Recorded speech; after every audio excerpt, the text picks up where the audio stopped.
Members of the AmaZulu royal family are today visiting the future AmaZulu Queen's house. The bride's family will officially deliver her to the AmaZulu royal family today during the customary Umembeso ritual.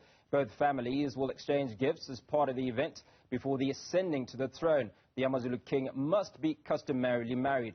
Joining us to discuss the significance of today's events is Dr Gugu Mazibuko, a cultural expert and senior lecturer at the University of KwaZulu-Natal's School of Arts. Dr Gugu, good morning. Good to speak to you. Just put for us into context the proceedings that are happening today, particularly in the context of the coronation that is due to take place shortly, we believe. Thank you very much, Hugo, and viewers. Maybe I need to first explain that in AmaZulu, marriage is the Zulu tradition.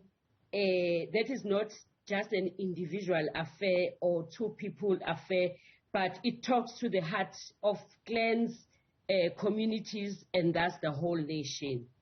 So the traditional Zulu wedding is one that is celebrating having fulfilled all the rituals, customs, and traditions that form the integral part of this unit.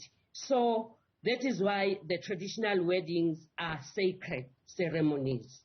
So actually what is happening today is Umembeso, which is the gifting of the bride's family from the groom's family, as well as Umkehlo, which is a ceremony that precedes the actual wedding, and it takes place at the bride's family, and it takes place after ilobolo has been handed over to the bride's family.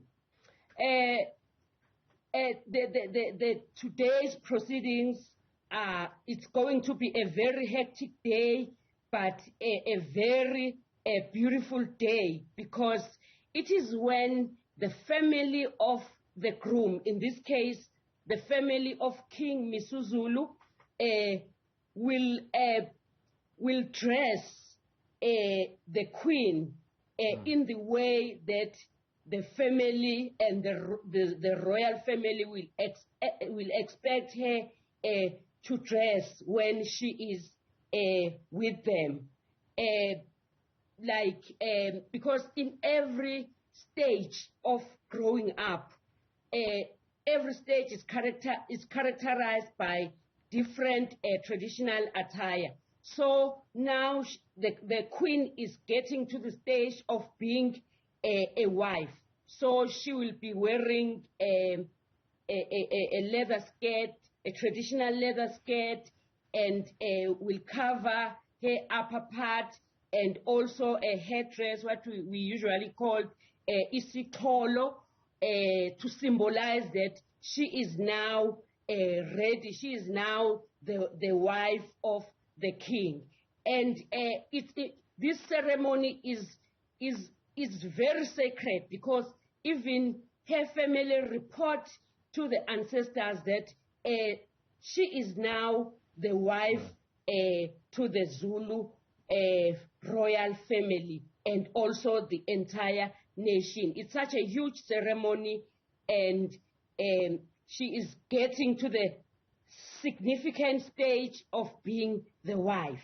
But in every Zulu family, it happens like that. But it's very special with the future queen marrying the king, because even the traditional attire is special, is made up of special ornaments, because it's specifically for the royals.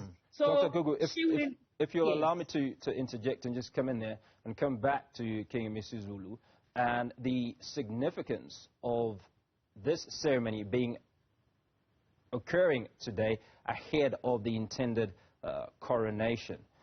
How important is it to have this before the coronation? Can the coronation go ahead without the ceremony taking place? Maybe let me start here.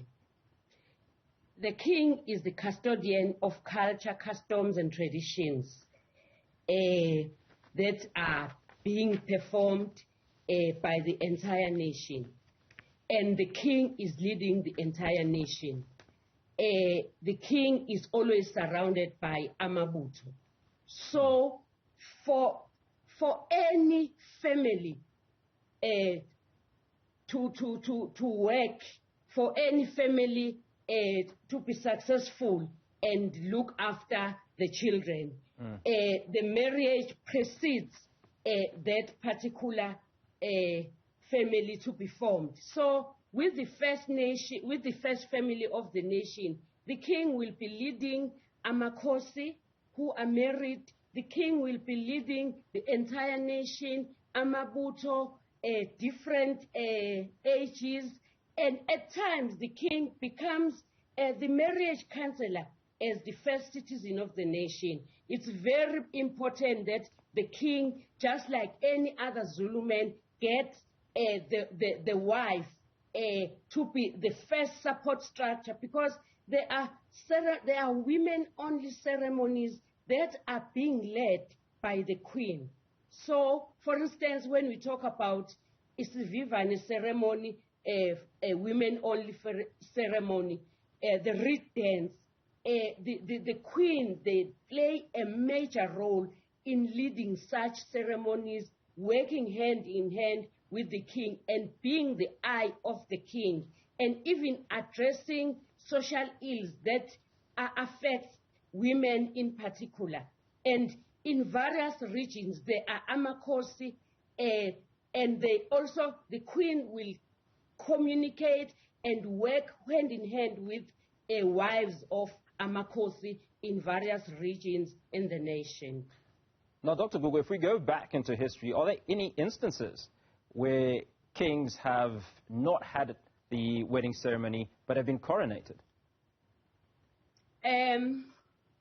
Are there, in other words, are there any special or extenuating circumstances? I can go back to King Shaka, because when he took the throne, he was not married.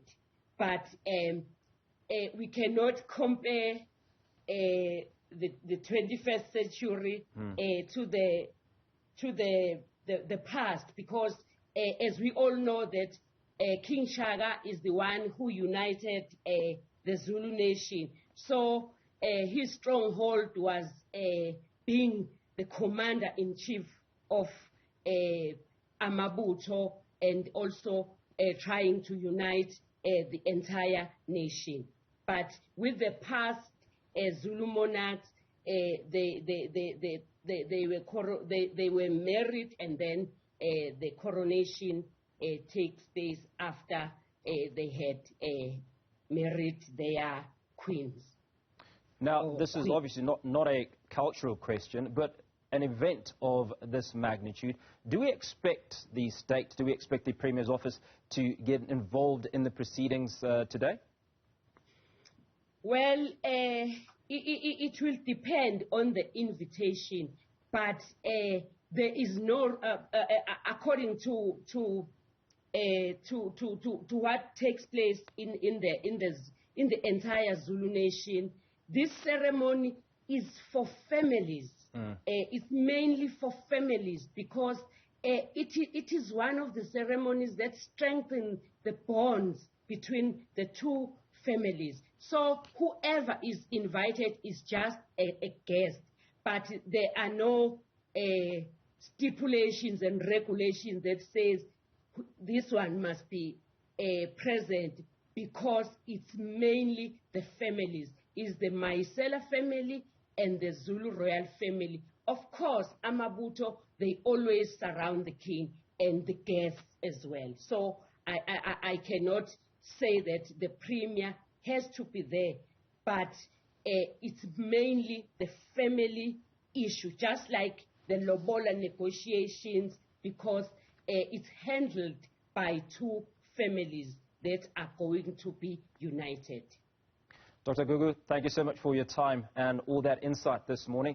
Dr Gugu Mazibuko, a cultural expert and senior lecturer at the University of KwaZulu-Natal. Up next is a recap of the